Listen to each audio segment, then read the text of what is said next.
Ladies and gentlemen, thank you for coming to this session.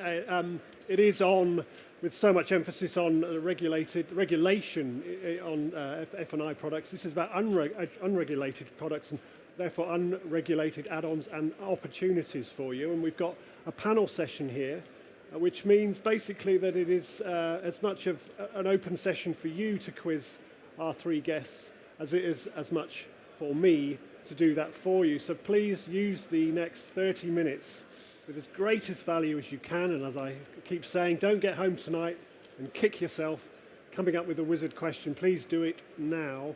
I'll start the session in a moment, but just let me introduce Steve from Vertu, Mark from Hendy Group, and Craig from Supagard. And Craig is going to do just a couple of seconds introduction about the importance of this topic. Thanks, Jeremy. I took the easy route and decided not to do a presentation. I'm sure you've seen enough PowerPoint presentations. So made the decision, you know what, we're just going to talk about what you want to ask us. You know, I could tell you all the things about paint protection, wonderful things about Supagard. This isn't about Supagard, it's about how can the business deliver more profit out of what is going to be less cars. Every year from the next few years are going to be less cars sold, but you need to make the money from a profitability point of view, and add-ons will play a bigger part with GAP hopefully has come back, but what's going to happen with finance commission and taking the customer through a process that is the right thing for that customer to look at the options available. And I have a view that it's actually giving the customer a disservice not to talk to them about the products that they might find of benefit. Quite often, the industry lets the sales exec dominate the sales manager and decide that that customer doesn't want or need this, this and this. And yet, how do you know that if you don't speak to the customer about the options available?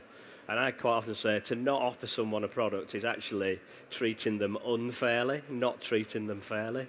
And our product as a paint protection, whether it's Supagard or any of our competitors, it's not a regulated product, but you still have to treat the customer fairly and not to talk about a product that could actually help them, save them money, save them issues with stainage on seats or bird lime on the car. To not talk to them about it is doing them a disservice and treating them unfairly.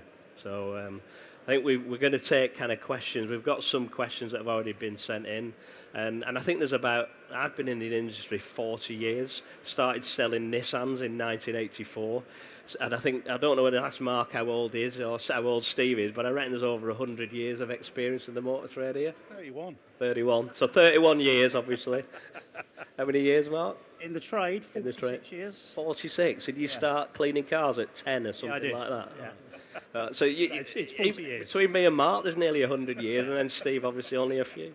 So there's a lot of knowledge. I'm a kid. So, thank you. All right, brilliant, yeah. To Craig's point, if you've got a question, just raise your digits and we'll come round with a microphone. Kate, have you got the microphone? Yeah, Kate will come round with the microphone, whenever you want, at any point, please. So I'll start off, though, if you don't mind. So one of the obviously key questions is financial impact of what we're talking about today. So can you sort of give some colour to the question about, can you talk about the revenue impact of having to change your approach to add-ons at the point of sale? For example, having to focus on multiple lower price products rather than one big one, like GAP, for example. So can I start with you, please? Yeah, good afternoon, Noel. My approach to that is that as an industry, I think consumer duty has actually been quite a positive thing.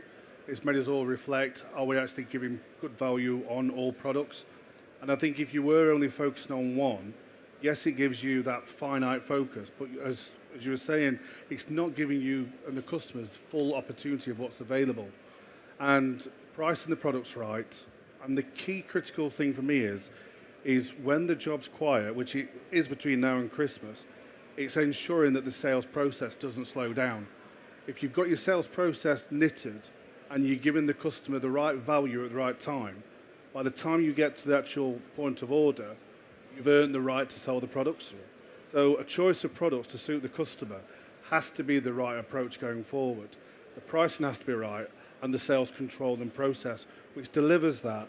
That then gives you customer experience, and that then helps the service department retain that customer Because as we all know, as franchise dealers, the older the car gets, the more likely that our Halfords of this world will tap into that customer.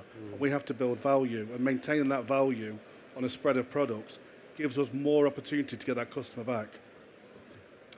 Could I just go along the line? If Craig, you want to? Yeah, I mean, from my point of view, well, it sounds terrible to say this, but we're having a great time because Gap hasn't been the profit opportunity.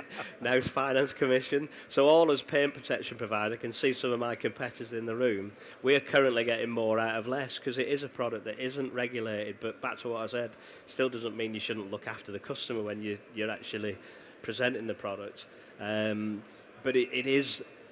Profit is not a dirty word. If you don't make profit, you're not in business, are you? And at the moment, it seems to be that the motor trade shouldn't be allowed to make any profit. Well, if that carries on, there won't be a motor trade, will there? So the paint protection does provide the biggest margin, if you will, and you could justify it. I don't believe, and I might be wrong, if there's someone for the FCA, I better shut up, but I don't think the product could ever be regulated. So for me, it becomes a real focus. You need to sell Gap, you need to sell other add-ons, smart, tyre alloy, paint protection, but it needs to be the right thing for the customer. So ours is the most profitable probably, but it doesn't mean it's the only one you should sell, because for some customers, the other products are the right thing for them to choose. Very good. So we found a bit of a hole in our business when the sale of Gap got suspended. It never happens at a convenient time. It always happens when you've written a budget for the financial year. We can't control that. So we had to make sure that our product suite was able to fill that void, but importantly, they were products that helped with retention, because as Steve said, we need to keep that customer with us throughout the ownership of the car. And actually, we need to keep that car connected to us for probably 6 to 8 years for us to be able to deliver the return on sales that we absolutely need to. Now, we are probably in the minority in that we've reintroduced Gap. We've done our assessment, and we still believe that is a highly valuable product to the consumer. And that's the reason we've reintroduced it. On the pure financials, you would say, why have you done that? It's quite marginal when you kind of look at your cost of delivery there, but we think it just delivers value to the customer. Craig, you spoke about this. Are these products, is it inevitable that there will be some regulation brought in on what is currently unregulated and therefore an opportunity? Is it a matter of time, do you think? I don't believe in paint protection. It could be. I don't think you could quantify how many hours does it take to get that car prepared. Is it 2 hours, 3 hours, 4 hours? What's the labour rate? Is it £80 an hour, £100 an hour, £120 an hour? What value could you put on the guarantee that's a lifetime guarantee? How much a year is that costing? So I think from our point of view, for the paint protection element, I don't see it really being able to be regulated, because you could sell it for 400, 500, 600 pounds, and I believe you could justify why it is at that price point. Steve, do you have a broader view? Yeah, I think it's a very valid point that you make there, Craig. I think for me, there's two parts to this. One is, I totally agree with the point that the product doesn't lend itself to direct regulation. One of the things we've seen with the FCA is, as much as they say they're not, they are a price regulator. And I think what we may come under pressure with, as you quoted there, is it's 400, 500, 600. How do we justify 699 and you guys justify 399 for the same product? And I think the regulator may look at that product.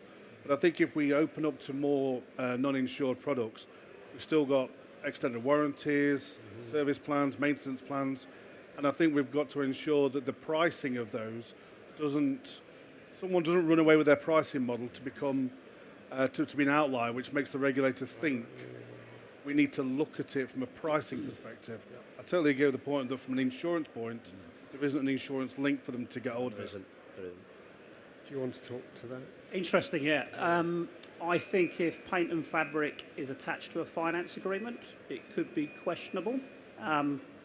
We've taken all of our value-add products, whether they're regulated or not, and put them through the same process, undertaken a fair value assessment. I think that's probably the safest approach. I think some of the unregulated products that are in the marketplace, the regulator could say, if it looks like insurance, it probably is insurance. And I think we probably all need to be mindful of that, which is why we are treating them all as regulated products. Okay, we do the same. Right, good. Doing the same, did you say? Yeah, we do the same. Okay, thanks. How can you, or how do you better understand which add-on products are right, will resonate for a particular customer? Do you want to start? Okay, yeah. I think it's qualification. The best place to start is at the appraisal of the part exchange. That gives you all sorts of clues as to suitability, and then it's all about having a robust process that makes sure that you've got consistency across your business. And if I'm perfectly honest, we don't have that 100% right. We absolutely strive for it to be 100% right. But for me, it's robust process, discipline, and that part exchange appraisal is just where it all starts. Steve? Yeah, well, I totally endorse what you were saying. We don't target any sales teams with a penetration per product. But what we expect is so many products per customer. So whether that's a paint protection, a warranty, or any of the insured products, we don't say you need to have a minimum KPI of X. However, one of the things we will look at from a regulatory point of view for insured and non-insured is not so much the people at the bottom that aren't selling, but it's the people that are getting at 80 and 90% penetration. That causes me a concern. Do they understand what they've got? So I like to see a nice balance of all the products. So we get the 1 point whatever number of products per customer, but it's 30% of this, 30% of that, 40% of that, and it gives you that mix. And then that then demonstrates that your sales process is consistent. If it isn't, you're going to sell just one product because I like it, and that's not a good customer outcome. Is that the same for you, Mark? Sorry. Yeah, I think absolutely. It's always the outliers. Yes. The ones that are significantly over and the ones that are significantly under. That's where your focus area is, and we too measure the products per retail sale. And it is the most sensible way to do it rather than individual penetration on products, because that can create some preferences and some biases with salespeople. What behaviour does it indicate to you if it's at the 80% mark? I mean, what's going on in that? What's generating that behaviour that is not the way you want to pursue this business? Sorry, can you repeat that question? So you're saying that there's an 80%, there's a top end where perhaps too much is being sold. Steve, you're talking about... Yeah, so we're looking at the dispersion. Yeah. So if we take paint as an example, if we're achieving a 50% penetration across the group, but I've got one sales exec or one dealership at 80, I want to understand how. Yep. Have we taken the customer through the product, built value, or have we just said it's built into the price of the vehicle? And looking at discounting and other areas of the business to see what behaviours are we actually delivering in that business. Now, the other side of that could be, it actually just could be a really good sales process and a good salesperson. So you can't go in with a view of it's always wrong. You've got to go in with a view as, is this good practice, which is great. If it isn't, we need to adapt the process and ensure that the people get to the right level and give a more balanced view. That would be the same for me. It's kind of, what do the other products look like with that individual? Yes. Yeah. It's the bias, is the... Yes, so the favouritism Absolutely. for a product needs to be kind of weeded out. Oh, that's good. That's good. Needs to be addressed. Didn't like the answer. I think That wasn't the feedback we were looking for, was it? individuals will sell what they believe in as well, won't they? That's the thing. Some people will have more belief in gap or more belief in paint protection. So if there's a real strong performance, it's probably because that's something they really believe in, and they'll push it, not because they're trying to make more money necessarily, but because they believe it's the right thing and a product that works for the customer. So there's always that element when you get an 80% performance, as long as it's not because that's the only thing they're talking about, that's your concerns, that everything should be offered because that's doing the right thing by the customer. Thank you. What are some of the best practices for the key word here, I think, is seamlessly integrating unregulated add-ons into the primary sales conversation without overwhelming the customer or creating a sense of upselling pressure? It's an interesting one. I think that upselling pressure is described as fatigue sometimes with products. And I think knowing when to present certain products during the process is critical. Probably the safest way to do it is trying to use your compliance system as a sales aid without creating any kind of halo that might suggest a product is regulated when it's not. So that has a degree of complexity. But again, it really just comes back to a defined process that is consistently delivered. How do you monitor it, that defined process? How do you know it's always... It's observational activities. Mystery shops are a good indicator. That's a program that we're just about to kick off. And then it's the management information that you get from your systems really gives you some insight. What time did the compliance process start in relation to when the order was generated? So we've got an abundance of data, and we interpret that to point us where we may have some outliers and where we've actually just got really good performance. Mm-hmm. And we shouldn't forget, we still need to celebrate really good performance. Yeah, I'd share what Mark was saying there. The other thing that Mark mentioned it earlier would be that where you said your question was, where do we put them so it's not a hard sell? I think if you're building value in from when the customer first walks in, you've got your walk around our car, you've got the part exchange discussion. These are all key stages where you can talk about additional products, whether in scope of insurance or out of scope, whether that's paint, extended warranty. But you're building that value up, introducing the customer to your service department so they get that connectivity if not a repeat customer. So there's a number of touch points you can do it to actually ensure you're not just going to hit them at the end with, I call it the Scott. Yeah. It's got this, it's got that, it's got the other. You basically built the value so the customer sees what they're getting. And it's transparent. Yeah. And again, as Mark says, then your outputs are your mystery shops, your customer satisfaction, which is a big one for us, and also your key metrics on timings of offers. How long did it take to do an offer? If you've got a vehicle sale, a part exchange with finance and a paint protection and a warranty, have you done that in 3 minutes? You've not really built the value for the customer. And having those MI as a back out, to use in your appraisals with that person, to do on a regular basis, training, coaching and helping them, it all forms part of the journey for the customer. Okay, great. Yeah, I think for me, you said it right at the beginning, consumer duty was actually a good thing in the end. I mean, the industry is heavily regulated, but I think it meant that even if it was 3 minutes of a conversation, at least it was getting spoke about, but you'd like to think all the things happen in a perfect world. You greet the customer, you get an understanding of them before you even sit them down, then all the qualification bit. The way you do it is you qualify the customer properly, correctly, don't you? And there isn't still enough of that. If you were to go and do the mystery shop, you'd probably find that qualification has become a byword. It doesn't happen enough of the time. And that, to me, is where you get the add-ons, because you qualified the customer properly. How do you share evidence of a really good performance? How do you make sure that that is sort of filtered down throughout the business and not kept in a particular niche or silo in a dealership? How do you make sure everyone learns from that? We're very transparent with information across our business.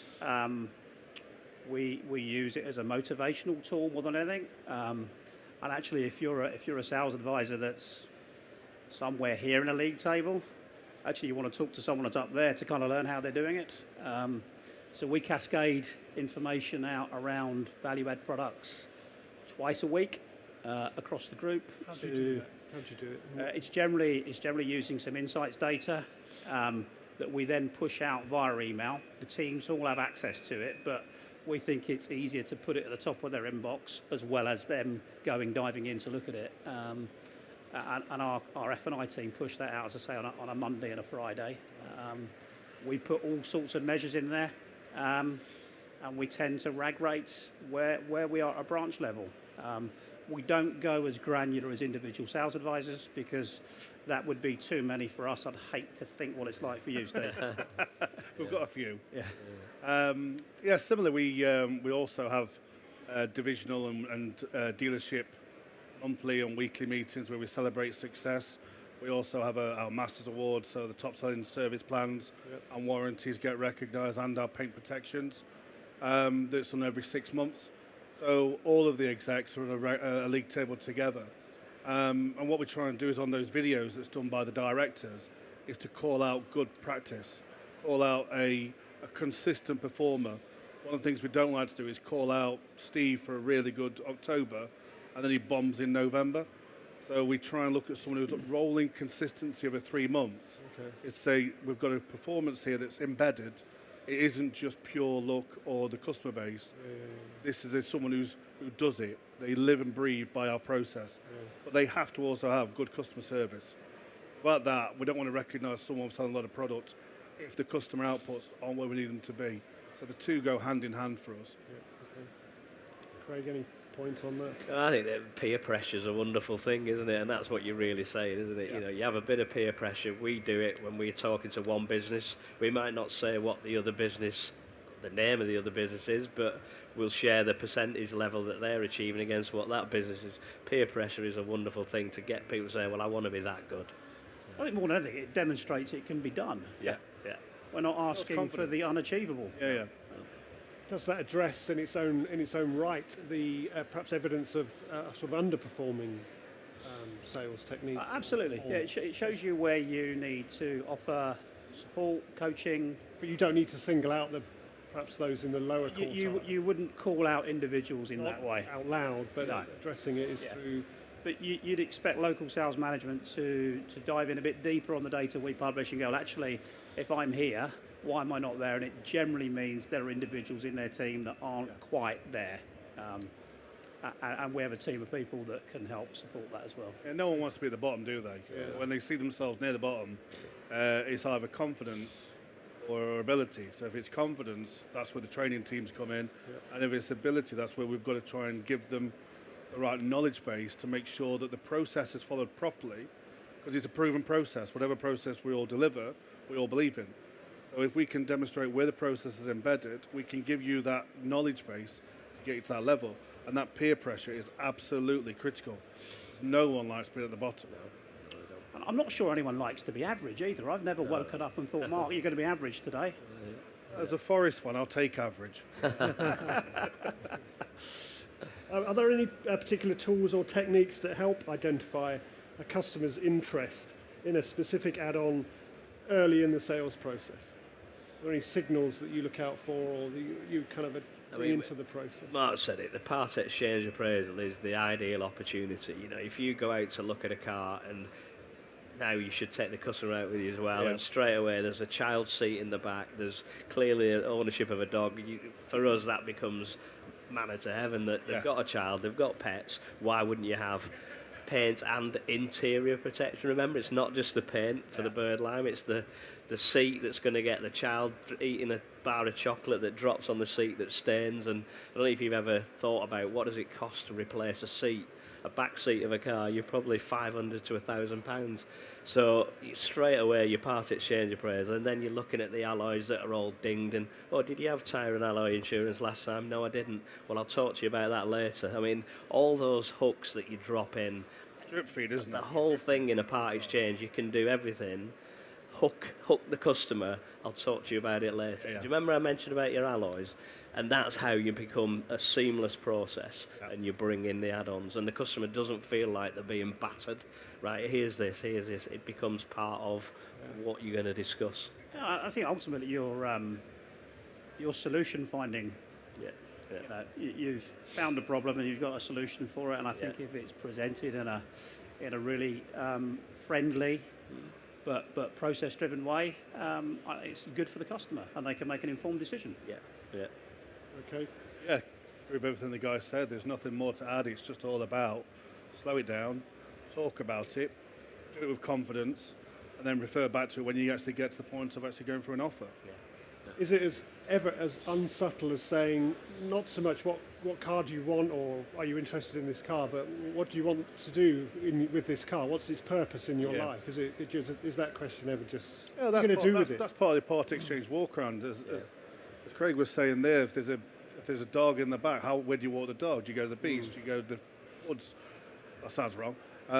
Just Just what do you do with what's it for? Yeah. That's part of your part exchange walk around. Yeah, yeah. When they're looking at the new cars, what do you like about your current car you'd like to see on your new car? It's just about making sure that we're not talking, customers talking. Point. Open questions. Absolutely. And those are fairly basic relationship building techniques that you would do anyway.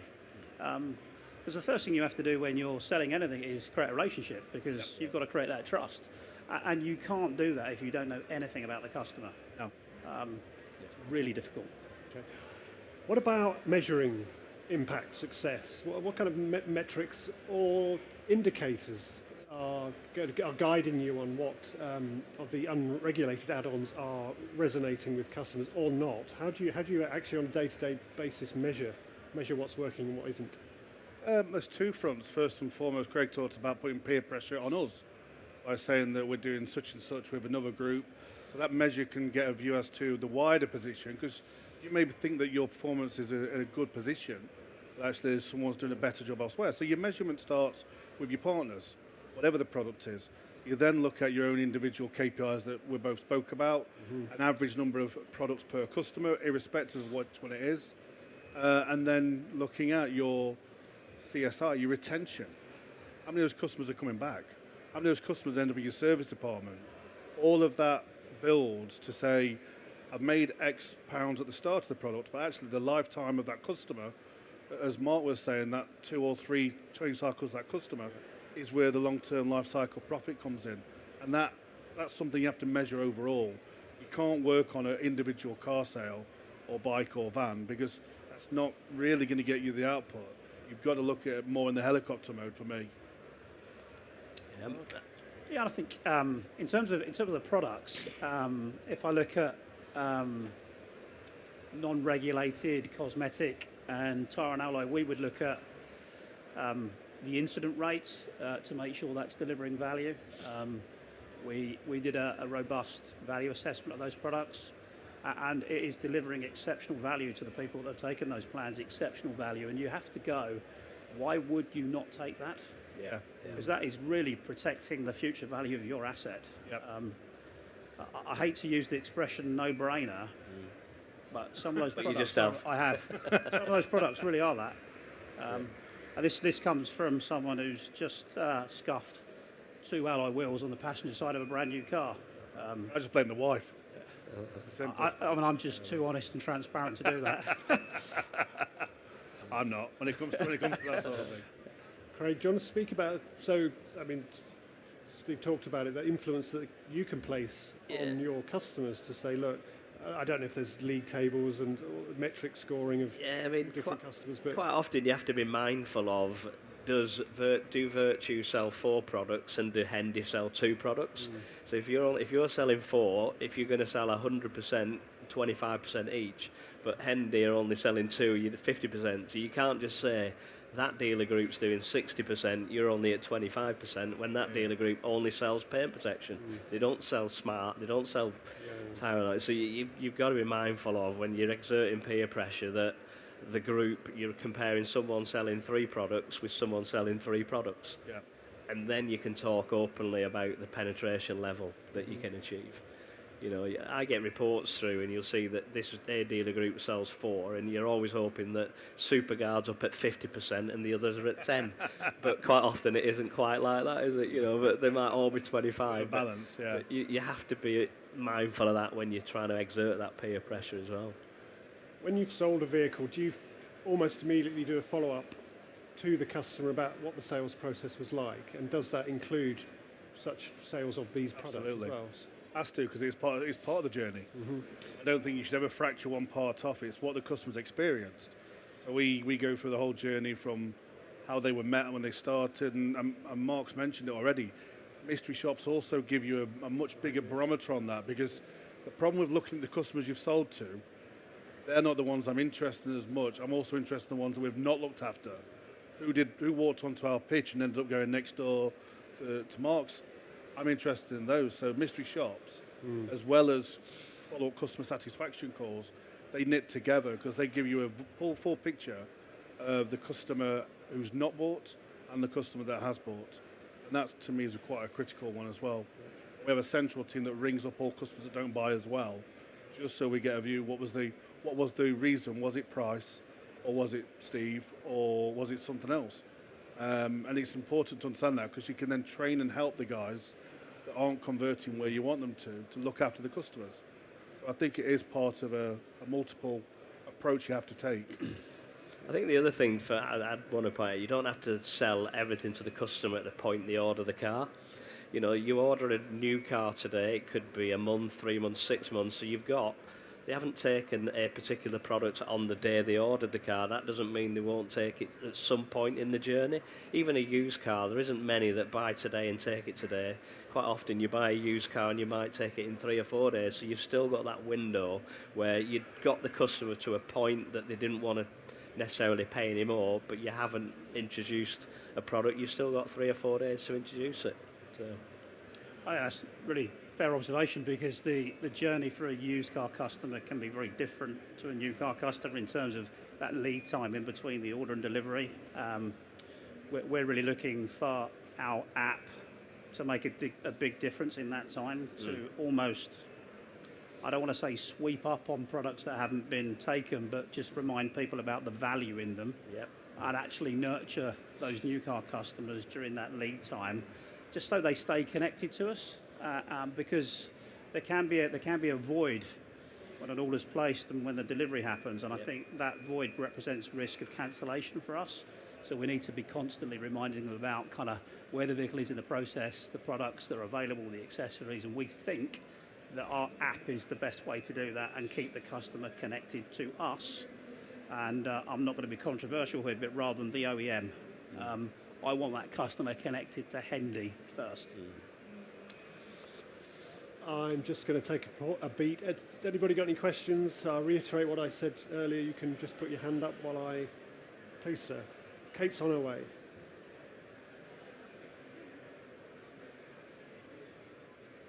Daniel Levy.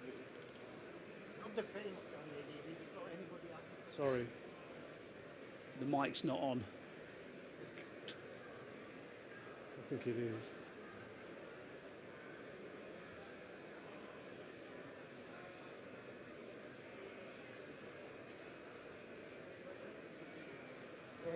Can you like that? Daniel. My name is Daniel Levy, not the famous Daniel Levy, before anybody asks me for tickets for Tottenham. Unfortunately. I've got a question for Steve. Steve, I followed your company interest, especially after having interest in Lucas and Dragon, and now have an interest in Vertu. We've been doing fairly well. The last accounts are promising, encouraging, positive, and recently we bought a company for £30 million, which is going to be a good thing. What I'd like to ask,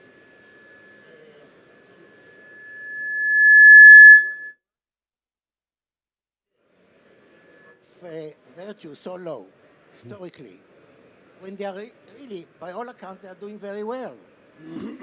As a shareholder, I'd like to understand myself. I think the motor retail sector has always been undervalued. If you look at our market cap versus our property portfolio exceeds our market capital. So it's a nonsensical one to us. I think I don't think it's helpful now not having a number of other PLCs as comparators. You're the only one. I'm aware of that, yes. So it's an interesting approach that we are the last man standing in that approach. And obviously people have seen value in the other groups as well, and people see value in us.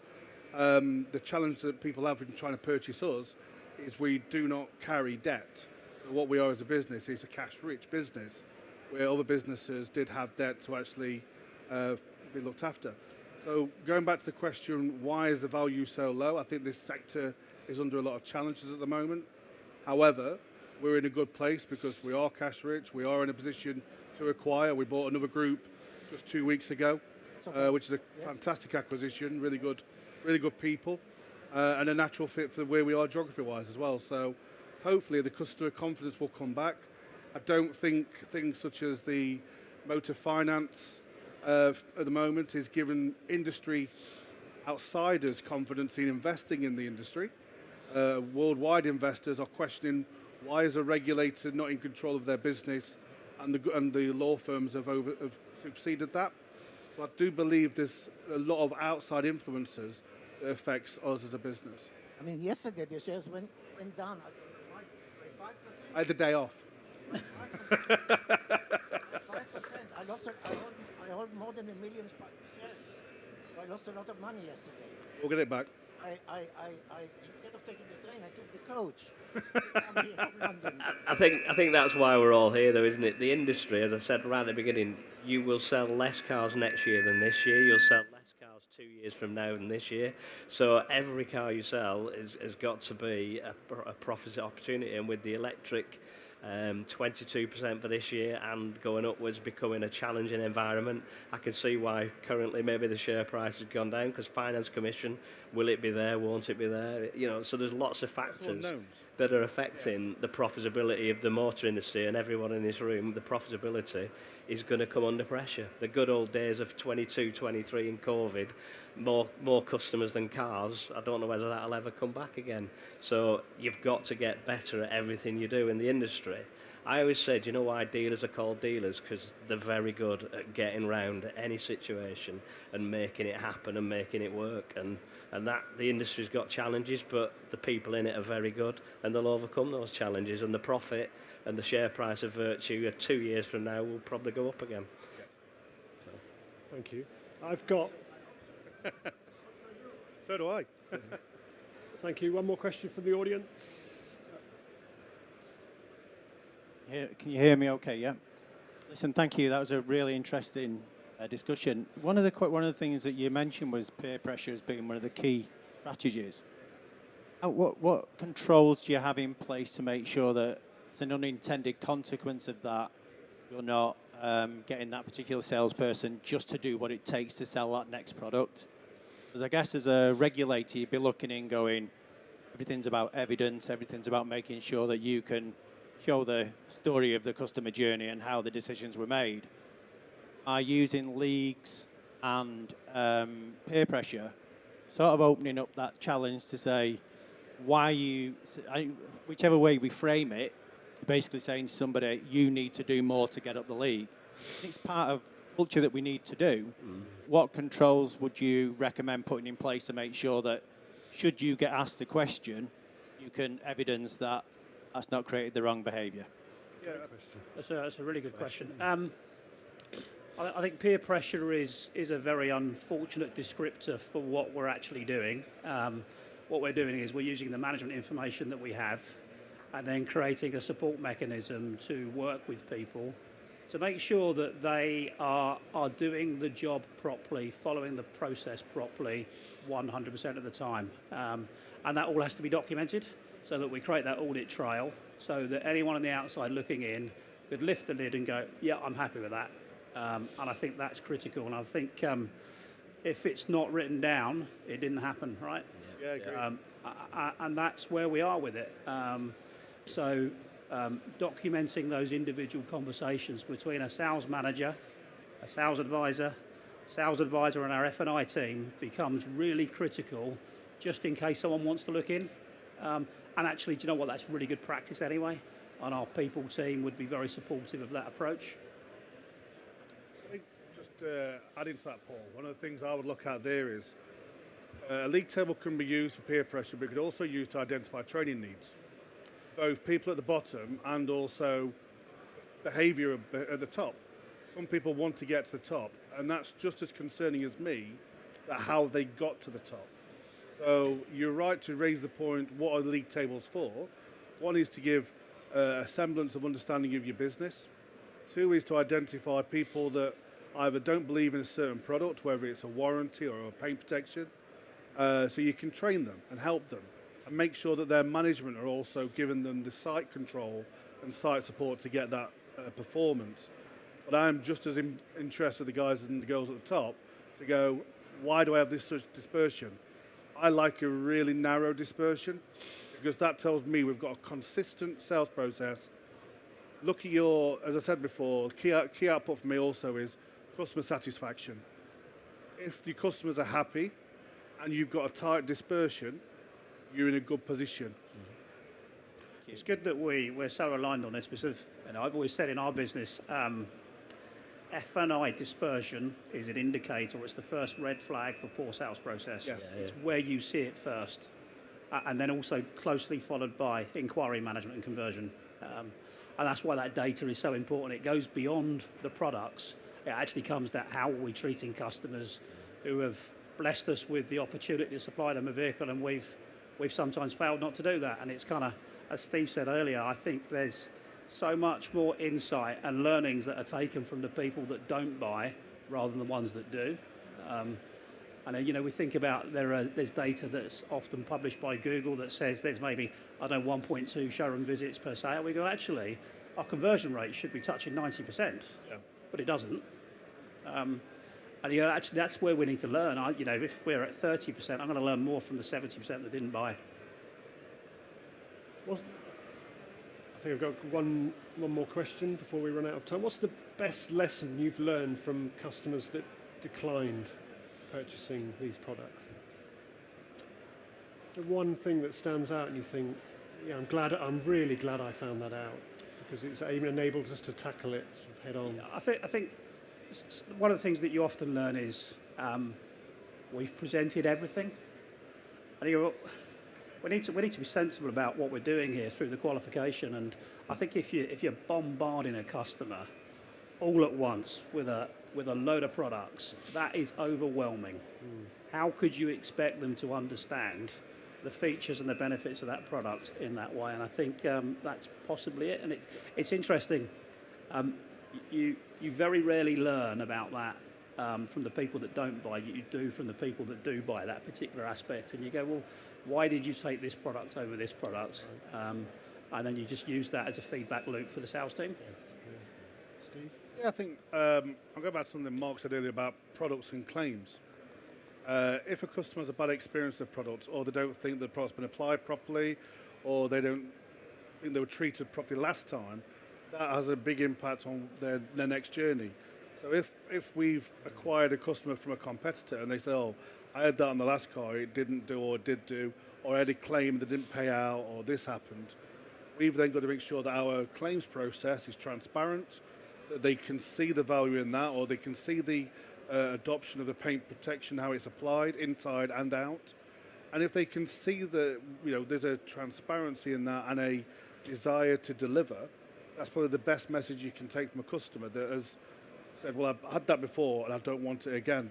That's the best feedback you can get from them, to understand why. Craig, final words? Yeah, for me, I'm going to give sales managers a bit of a kick in here. I think sales managers find it too easy to sit behind the computer and don't get up from round the desk and then go and have a chat to the customer who has just bought the car. Thanks for your order. Or, listen, I know we're nearly there and we're £10 away, but do sales managers get up enough of the time and go out and see a customer and second face, or even just thanks for your business? I've seen you didn't do paint protection today. Did Craig offer it you?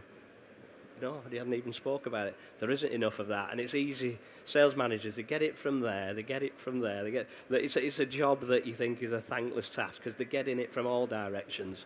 But it's back to process, isn't it? If the sales managers don't follow the process and don't get the sales execs to adhere to the process, guess what? The sales execs will take the line of least resistance. I used to do it 40 years ago selling Nissans. If it was the easiest thing to do, I thought I was good. I wasn't, because I'd just go and do the easiest thing, and that's the trouble. If you don't corral sales advisors, sales execs, whatever you want to call them, in the right way, they'll go off and do what they think's the easiest thing for them to do. Awesome. That would be my observation. Thank you. Unless there are any more questions, I'm going to bring this session to a close. Please thank Craig, Steve and Mark for taking time out from the front line to speak with us today. Thank you. Thank you.